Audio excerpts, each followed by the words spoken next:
नमस्कार दोस्तों, बात करेंगे इस वीडियो में गवर्नमेंट की तरफ से देखिए डाइवेस्टमेंट पर जुड़ी हुई एक काफ़ी बड़ी खबर आते हुए देखने को मिल रही है। एयर इंडिया का सक्सेसफुली डाइवेस्टमेंट गवर्नमेंट कर चुकी है। 12,500 करोड़ का गवर्नमेंट ने फ्लोर प्राइस तय किया था, उसकी तुलना में 18,000 करोड़ रुपए गवर्नमेंट को मिले और 18,000 करोड़ में जो है डाइवेस्टमेंट किया जा सका एयर इंडिया का। अब साथ ही साथ गवर्नमेंट तैयारी कर चुकी है, आगे जो BPCL, BEML, कॉनकोर आदि कंपनीज का नाम ऑलरेडी गवर्नमेंट की लिस्ट में है, तो वहाँ देखेंगे गवर्नमेंट अब तैयारी करिए इनके लैंड को मोनेटाइज करने की। यानी गवर्नमेंट चाहती है कि इनका कोर बिजनेस तो हम सेल करेंगे ही, लेकिन कोर बिजनेस के साथ कौड़ियों के दाम पे जो ज़मीन इनके पास कंपनीज के पास है, काफ़ी बड़ी लैंड बैंक है इनके पास, वो कौड़ियों के दाम पे तो जाने नहीं देंगे। तो लैंड एसेट मोनेटाइजेशन अब एक गवर्नमेंट बूस्ट करने वाली है। इसके लिए एक बाकायदा कॉरपोरेशन गठित करने की यहाँ तैयारी है, नेशनल लैंड मोनेटाइजेशन कॉरपोरेशन। इसके बारे में बड़ी खबर बताऊंगा आपको। चैनल पर नए आए हैं, अभी तक सब्सक्राइब नहीं किया है तो आपसे रिक्वेस्ट करूंगा अभी कर लें, साथ ही बेल आइकन को जरूर प्रेस कर लें। तो देखिए खबर देख सकते हैं आप, finance ministry to seek cabinet note for setting up company to monetise land assets of CPSEs यानी सेंट्रल पब्लिक सेक्टर एंटरप्राइजेस। अब देखिए यहाँ पे गवर्नमेंट एक अलग से विचार लेके आई है, SPV का गठन करेंगे यानी स्पेशल पर्पस व्हीकल। ये कंपनी होगी जो कि चलती फिरती, इसको एक नाम दिया गया है special purpose vehicle in the form of a company would be set up to hold this assets which would be monetise to fetch value to the exchequer. यानी ये कंपनी का जो है सरकार एक कॉरपोरेशन का गठन करेगी और वो कॉरपोरेशन ये पता लगाएगा कि किन किन कंपनीज जो कि प्राइवेटाइजेशन करनी है, प्राइवेटाइज करने के लिए तैयारी की जा चुकी है, उन कंपनीज के पास कहाँ कहाँ ऐसा ऐसा लैंड बैंक है जिसको मोनेटाइज हम कर सकते हैं, जिससे पैसा जो है एक्सचेकर के जरिए उठाया जा सकता है। ये गवर्नमेंट तैयारी कर रही है। और जैसा कि मैंने आपको बताया, जो सेंटर PSUs है जो कि गवर्नमेंट डाइवेस्ट करने की तैयारी कर रही है, इनके पास बहुत बड़ा लैंड बैंक है। अगर वो अच्छी प्रकार से यहाँ डाइवेस्ट हुआ तो ये जो कंपनीज के नाम अभी मैं आपको बताऊंगा, इनके शेयरों में भयंकर आग लगते हुए आप देखेंगे, क्योंकि भयंकर ज़मीन है और वैल्यू बिल्कुल भी अनलॉक नहीं है। कंप्लीट री रेटिंग की यहाँ तैयारी होते हुए देखने को मिलेगी। आगे देखें, the finance ministry will soon the move the cabinet to seek approval for setting up a company for transfer and subsequent monetization of land and non-core asset of privatization bound CPSEs and official said। आगे देखिए, SPV का गठन करेंगे, इस तरह की बात जो है department of investment and public asset management DIPAM जो है, जो कि डाइवेस्टमेंट के लिए पूरी प्रक्रिया करता है, इसके जो सेक्रेटरी है तुहिन कांता पांडे, इन्होंने बताई है। अब देखिए आगे गवर्नमेंट का कहना है कि हम एक ऐसी कंपनी का गठन करना चाहते हैं जो कि काफ़ी सालों तक रहेगी और जब जब डाइवेस्टमेंट की जरूरत पड़ेगी वो कंपनी अपना काम करेगी, which will specialise in handling surplus land and non core asset monetisation. और आगे देखिए, we are expecting it shortly as soon as we get cabinet approval. तो कैबिनेट में प्रस्ताव जल्द ही जो है फाइनेंस मिनिस्ट्री की तरफ से रखा जाएगा, उसको पारित होते ही इस पर काम स्टार्ट कर दिया जाएगा। अब देखिए बड़ा बयान गवर्नमेंट की तरफ से क्या है, there are some CPSEs for strategic divestment and we feel certain portion of land is not really worth going with the company and those assets could be monetised. तो गवर्नमेंट ये चाहती है कि सपोज BPCL को बेचेंगे तो उसके land को गवर्नमेंट चाहती है कि हम अलग से वैल्यू एक देना चाहते हैं। ऐसा ना हो कि BPCL के साथ साथ वो बड़ी जो महत्वपूर्ण ज़मीन गवर्नमेंट की पूरे देश भर में प्राइम लोकेशंस पर है, वो सारी की सारी ऐसा ना हो कि कौड़ियों के दाम पे चली जाए।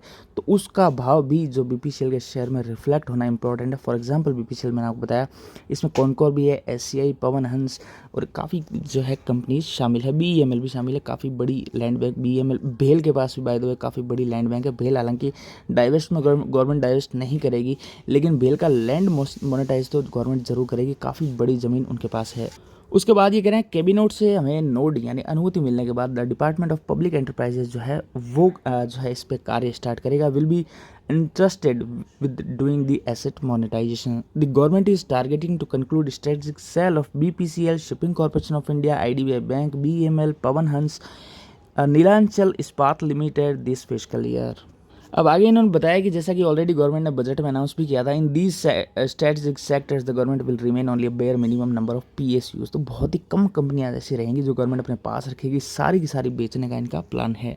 अब उसके अलावा ये एक खबर और देखिए, ये भी इंटरेस्टिंग है। ये 28 सितंबर की खबर है और आज के दिन आप देख रहे हैं एक खबर और आई है। तो ये दोनों खबरें आपस में जुड़ी हुई है। मोनेटाइजेशन पुश करने के लिए government to set up a national land monetization corporation soon. तो ये वो स्पेशल पर्पस व्हीकल, ये SPV, यही एक जो कॉर्पोरेशन है जो कि गवर्नमेंट गठित करना चाहती है। आगे इसमें बताऊँ गवर्नमेंट ने क्या बताया था।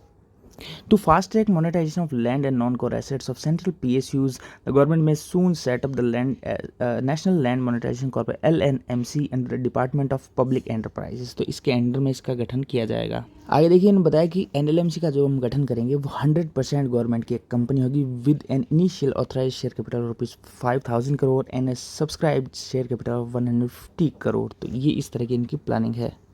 आगे उन्होंने बताया था कैबिनेट नोट तैयार कर लिया गया। Cabinet note A cabinet note has been prepared and the proposal is likely to get cabinet approval soon. A source added, Finance Minister Nirmala Sitharaman had proposed a special purpose for vehicle for this in her budget 2021 to 22 speech. तो यही वो SPV है जिसको बनाने की government तैयारी कर रही है। अब देखिए इनका मानना है कि जो CPs के मोस्टली गवर्नमेंट जो डाइवेस्ट करना चाहती है उनके पास करीब करीब जो है 3500 एकड़ की ज़मीन है और वो सारी की सारी ज़मीन जो है नॉन कोर एसेट है और वो ज़मीन जो है इसी कॉरपोरेशन को जो है ट्रांसफ़र की जाएगी और वो इसको मोनेटाइज करने के लिए अलग से प्रयास करेगा। तो ये मैंने आपको बताया और ये खबर बहुत ही बड़ी है जो कि इस पर आगे काम स्टार्ट होगा और वैल्यूएशन अगर निकल के आएंगे तो इतने शानदार वैल्यूएशन आएंगे कि आप देखेंगे सारे के सारे सरकारी स्टॉक की री रेटिंग आपको होते हुए ज़रूर देखने को मिलेगी। और इसमें भी मैं आपको बता दूं सबसे बड़ी ज़मीन जो है वो है भेल के पास। BHEL जो है भारत हैवी इलेक्ट्रिकल लिमिटेड, इस स्टॉक पे नज़र रखें। लैंड मोनेटाइजेशन का सबसे बड़ा फायदा भेल को होगा। उसके अलावा जैसे कि आप जानते हैं जब भी मैं किसी शेयर की बात करता हूं और अगर वो मेरे पोर्टफोलियो में है तो मैं आपको डिस्क्लेमर भी देता हूं। देखिए BPCL मैंने 2660 शेयर्स खरीदे हुए हैं 390 के प्राइस पे और मैंने इसको लास्ट ईयर से होल्ड किया हुआ है। करीब करीब 8 से 10 महीने हो गए हैं इसको होल्ड किए हुए और 460 के आसपास का प्राइस चल रहा है और अब तक 5, 16 और 58 रुपये के डिविडेंड यानी करीब करीब 79 रुपीज़ के डिविडेंड जो है BPCL दे चुका है। 58 रुपये का डिविडेंड आना अभी भी शेष है जो कि अक्टूबर की 25 तारीख के आसपास CI इससे पहले बैंक में आ जाएगा। तो ये बात थी आज की जो कि काफ़ी इंपॉर्टेंट है। अगर आप लोग भी जो है सरकारी शेयरों में निवेशित हैं तो इसमें ज़रूर इन्वेस्टेड रहें। लैंड एसेट मोनेटाइजेशन का बहुत ही बड़ा फ़ायदा इन स्टॉक्स को होगा। सारे के सारे कंप्लीट री रेट हो जाएंगे और आज के जो प्राइस चल रहे हैं यहाँ से भी कम से कम 30-30, 40-40% की तेज़ी आराम से और बना देंगे। चलिए बात कर ली इस वीडियो में हमने इंपॉर्टेंट खबर थी सरकार की तरफ से आते हुए देखने को मिली। वीडियो अच्छा लगा इसको लाइक कर देना, चैनल को सब्सक्राइब कर देना। धन्यवाद।